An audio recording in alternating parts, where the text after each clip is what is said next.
চাঁদপুরের বাজারে দেশীয় ও চাষের সরবরাহ মাছের সরবরাহ বাড়লেও ইলিশের সরবরাহ কিছুটা কম। ছুটির দিন সকাল থেকে মাছ বাজারে ক্রেতারা ভিড় বাড়িয়েছেন। দামও অন্যান্য দিনের তুলনায় কিছুটা চড়া আছে। ছুটির দিনের বাজারের খবর জানতে চাঁদপুরের শহরের ওয়্যারলেস বাজার থেকে যুক্ত হচ্ছেন আমাদের সহকর্মী কাদের পলাশ। পলাশ, শুভ সকাল আপনাকে।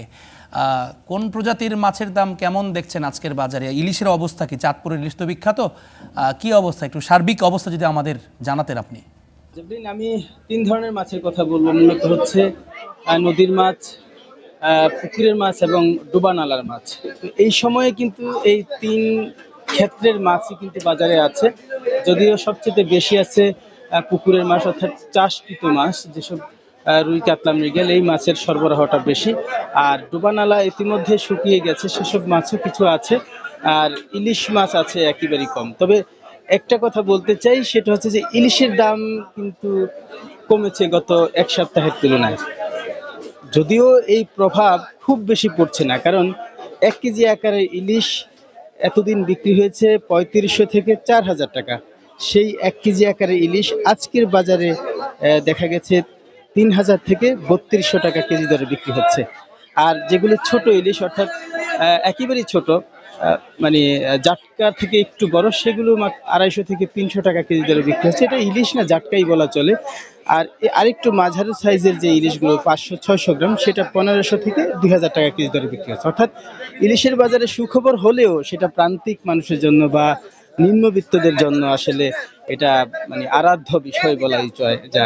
আর দেশীয় যে মাছ আছে, আমি দেখছি যে চাঁদপুরের এই মাছের বাজারে কই মাছ আছে দেশীয় 800 টাকা, শোল মাছ মাঝারি সাইজের যেগুলো, সেগুলো 600-700 টাকা, তবে একটু বড় হলে 1000-1200 টাকা কেজি দরে বিক্রি হচ্ছে।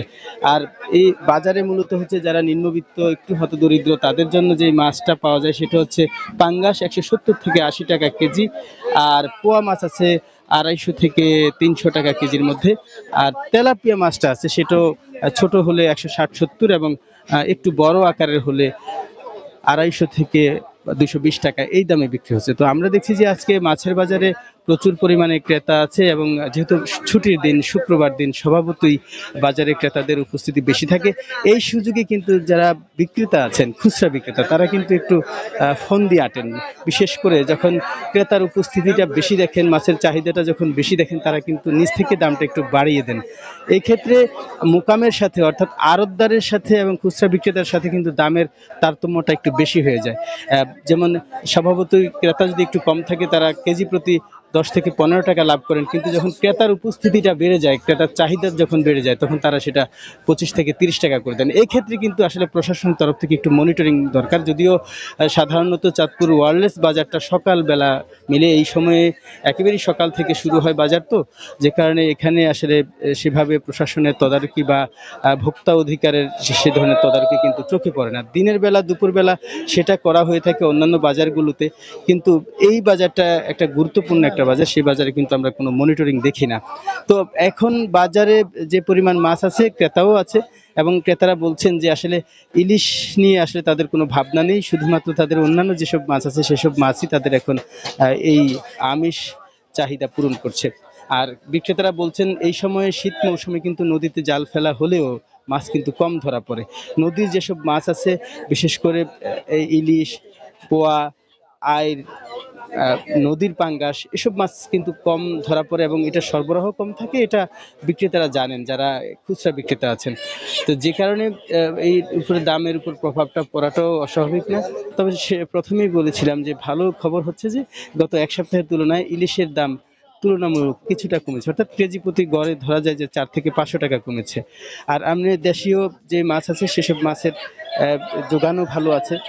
আমরা দেখছি এখানে ক্রেতারা বলছেন যে দেশীয় মাছেরও যে পরিমাণ চাহিদা, সেই হিসেবে কিন্তু দাম কোনো অংশেই কম না।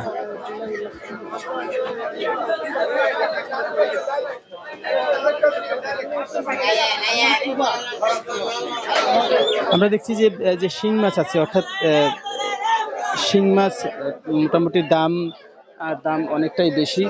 বিশেষ করে একটু ছোট আকারের হলে দেশীয় যেই খাল বা ডোবানালার যে শিং মাছ আছে, সেটা 800 টাকায়, আবার যে একটু বেশি বড় হলে সেটা কিন্তু 1200-1300 টাকা কেজি দরে বিক্রি হচ্ছে।